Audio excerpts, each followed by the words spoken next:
এই ভিডিওর মধ্যে ক্লাস 10-এর অনুশীলনী 8.1-এর 11 নম্বর অঙ্কটা করব। এখানে কি বলা আছে, নিম্নলিখিতগুলো সত্য বা মিথ্যা কিনা বিবৃতি দাও। ঠিক আছে, তোমার উত্তরের সাপেক্ষে যুক্তি দাও। সত্য না মিথ্যা বলে এরপরে কেন হয়েছে তাও বলতে বলেছে।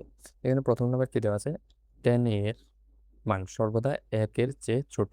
মানে কি 10a এর জায়গায় আমরা যে কোনো ভ্যালু বসাতে পারবো, যে কোনো ভ্যালু বসালে সবসময় কি 1-এর থেকে ছোট হবে। এটা কি, এটা মিথ্যা। দেখো এটা মিথ্যা। কারণ দেখো, কারণটা আমি বলছি। কারণটা হচ্ছে 10 60 ডিগ্রির ভ্যালু, তোমরা এটা পড়বে। 10 60 ডিগ্রির ভ্যালু হয় হচ্ছে √3, আর √3 ইজ ইকুয়াল টু হচ্ছে কত, √3 ইজ ইকুয়াল টু হয় 1.73।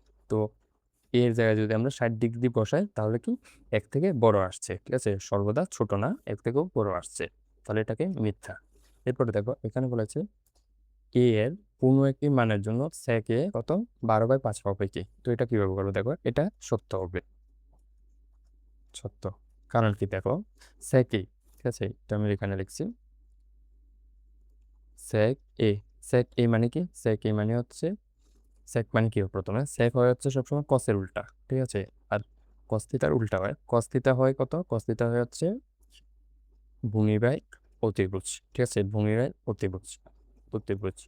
তাহলে sec theta is equal to কি হয়ে যাবে, অতিভুজ বাই ভূমি, কারণ এটা উল্টা। তাহলে দেখো, তাহলে এখানে ভ্যালু কি কি দেওয়া আছে, অতিভুজের ভ্যালু দেওয়া আছে কত 12, আর ভূমির ভ্যালু 5।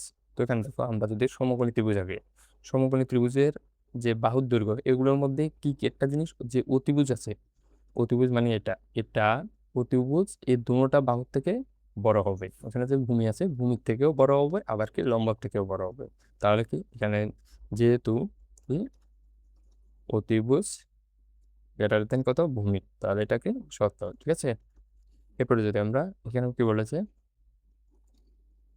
এ কোণের কোসেন্ট, কোসেকএন্ট এর সংক্ষিপ্ত রূপ হচ্ছে কি, সংক্ষিপ্ত রূপ কসে। এটা ভুল। দেখো এখানে যে বলেছে কসে, কসে হচ্ছে কোসাইনের সংক্ষিপ্ত রূপ। ঠিক আছে, এটা মিথ্যা।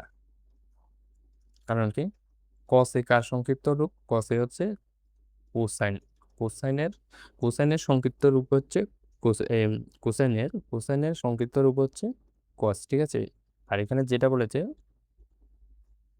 কি বলেছে, কোসেক এন্ড, এটার সংক্ষিপ্ত রূপ হচ্ছে আমরা যে কোসাইন পড়ি, ও সেক যেটা পড়ি সেটা। ঠিক আছে, সাইন কস্ট্যান্ট তোমরা পড়ো না, সাইন কস টেন কোসেক, এই যে কোসেক এটা হচ্ছে এটা। ঠিক আছে, আর এটার, এটা কাকে, কোসেন্টকে সংক্ষিপ্ত বলে হচ্ছে কোসেক। ঠিক আছে, আর কোসেন্টকে, আর এখানে কত কোসাইনকে বলে কস, এটা হচ্ছে কোসাইনের শর্ট ফর্ম। ঠিক আছে, এই কস যে আছে এটা হচ্ছে কোসাইনের শর্ট ফর্ম, তাহলে এটাকে মিথ্যা।